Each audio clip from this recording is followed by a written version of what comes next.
Walmart's going to lay off hundreds of workers at their e-commerce facilities. You might have saw this headline cross here today, right? The thing I'll say about this, Walmart's obviously done as good of a job they could have done in physical retail, but they are so late to the game in e-commerce.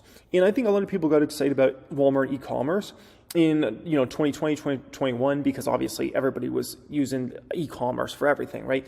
A lot of people weren't leaving the house and all those sorts of things. But at the end of the day, right, they were so late to this. The fact is Walmart didn't start taking e-commerce serious till the last couple of years. They didn't. And they should have been taking this super serious in 2005, 2010, 2015. But instead, just over the last few years, they started to take this super serious. But the thing is like Amazon's won. Amazon's already won. Like people like myself, I don't even have the Walmart app downloaded, and I have 0% interest in downloading the Walmart app. Like we're already like we're use Amazon. Like we're not using Walmart. We're not switching. We're not signing up for whatever Walmart plan is. Bottom line, we're already on this other thing, right? And so if I'm going to buy, I don't know, if I need to buy some super glue and I'm going to buy them online, I'm going to Amazon app right away, super glue, boom, buy, one click, boom, it's sent to my house, and then within usually 24 hours, what I'm finding from Amazon now. I'm not going to Walmart to download that. If I'm going to go to a physical store, I'm either going to go to Walmart or Target. Okay, those are my options. But e-commerce, no, I'm going straight to Amazon. And that's just the way I think the far majority of people are now at this point in time. And I think e-commerce, I think Walmart's probably a little fluffing their numbers, in my opinion, likely because Walmart has like let's call it pickup, right? So you can like place an order and then you can pick it up there. But it's basically kind of like going to the store. You're just doing it online. So I wouldn't be surprised at all if Walmart's including those numbers as like online orders, which they are technically, but really you're still going to the store to pick it up. So it's not really like it gets shipped to your house, right? So this is just kind of another thing I think about. And so anyways, I'm not surprised with that move at all from Walmart. And this is another story of a company that chose profitability over really just like focusing on the future, right? And there's certain time periods when you're in a recessionary environment, when business is tough, you got to focus on profitability, right? So, for instance, over this past year, great time to focus on profitability. And a lot of companies are right-sizing their businesses, focus on profitability, efficiency. But the thing is, most of the time, you aren't in a tough economy. You aren't in a tough situation, right? And so those are time periods to take advantage of opportunities out there to grow. And Walmart totally missed it. And now they're starting to realize, oh, crap, I think Amazon's kind of beating us. And dude, Amazon already won. The game's over. Like Amazon just won the next 20 years when it comes to commerce. The next 20 years. And the only credible threat to Amazon is Shopify. And that's the only one. The only one. I'll start with Fubo. I know some folks have been wanting me to talk about Fubo, okay? The issue with Fubo and why the stock is just a floundering stock right now, despite them reporting great revenue growth, great user growth, okay? People don't have patience for a stock like Fubo in this market. People want cash flowing companies. They want profitable companies. They don't want revenue growth and user growth and big losses. And so Fubo's the exact opposite stock the market wants right now.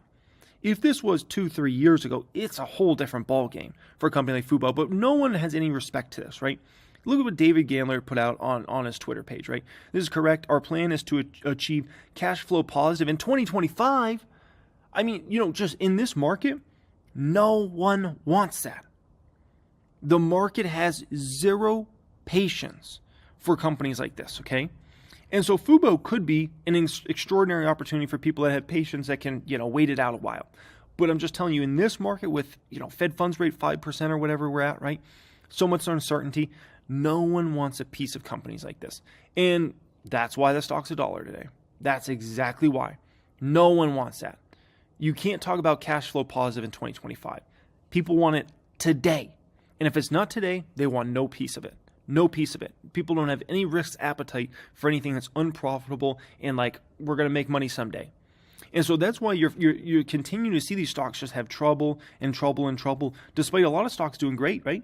Tesla, AMD, Nvidia, Meta, you go through a list of stocks, Apple, Microsoft, those companies are doing tremendous, a lot of big techs.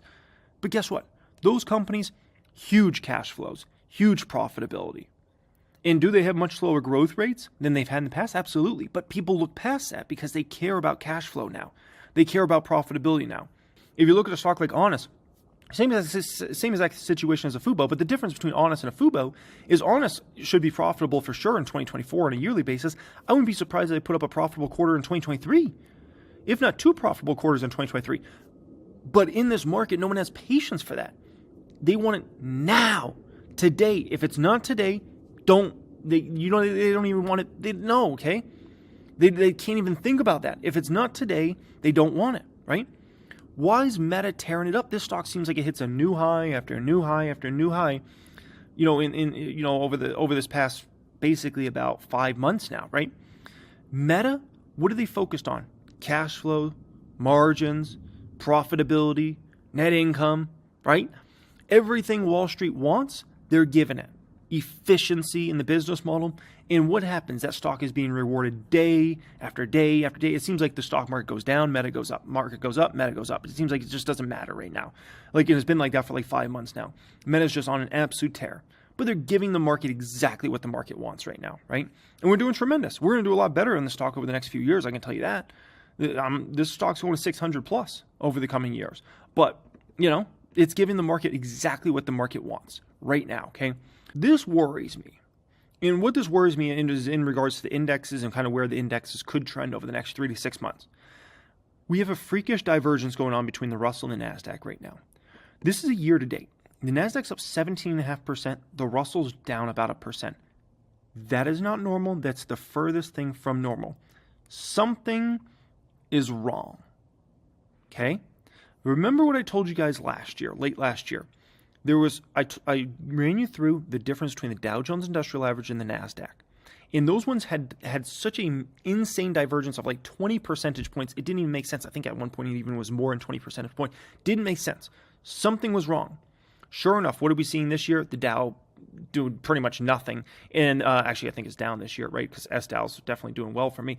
And NASDAQ performing phenomenal. Huge divergence there, but it's coming back more into line. The Russell and NASDAQ usually move together. Maybe a few percentage points off. We're about 18, 19 percentage points off in performance year to date. Not normal. There's something wrong, okay?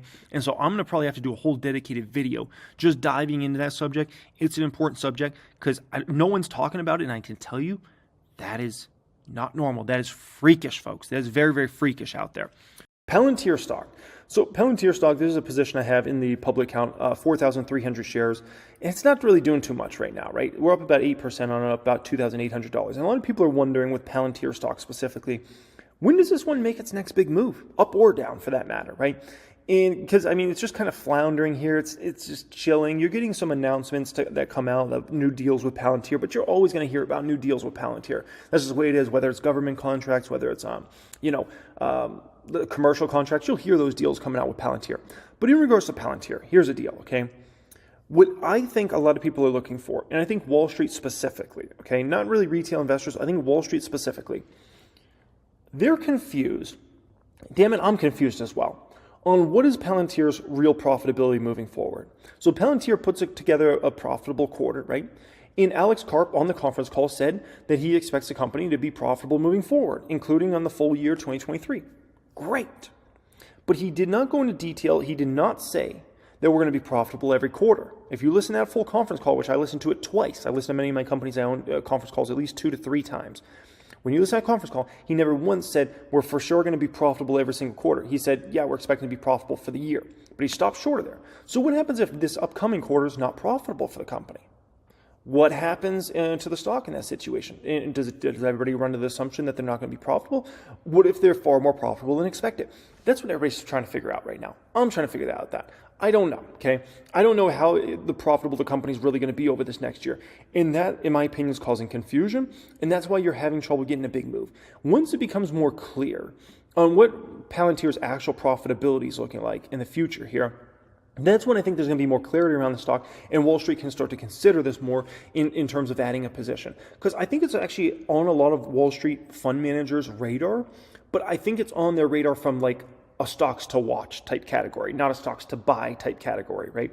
They're just keeping an eye. They want to see how these numbers develop over the next few quarters, and then they'll make a decision. So that's my opinion on this. If Palantir starts putting together some really, really nice profitable quarters, and you see a dynamic evolve here, in which the company, let's call it, starts being more profitable than folks expect, that's when Wall Street starts to jump on this bandwagon. That's when you get the stock back to $10, $12, and you start the momentum kind of rolling from there. But we got to get more clarity. And right now, I just feel like we don't have clarity. Just saying, well, we're going to be profitable on a yearly basis, that doesn't, does that mean 10 cents of EPS, 5 cents of EPS, 20 cents, 30 cents? There's a big difference there. Big difference between if this company's going to be, let's call it 5 cents of profitability or 20 cents or 25 cents. There's huge differences there, okay?